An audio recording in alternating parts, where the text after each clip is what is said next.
Form 1. Ready stance.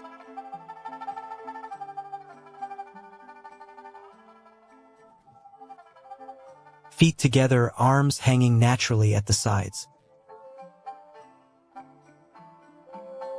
Form 2. Grasshopper grasps grass and lies firm.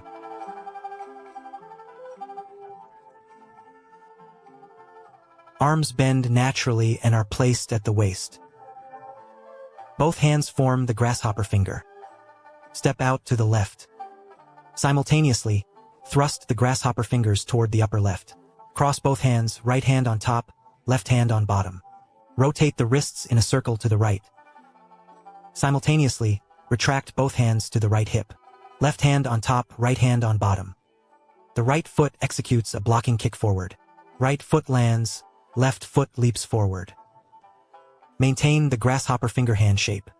Then, thrust both hands forward and upward simultaneously.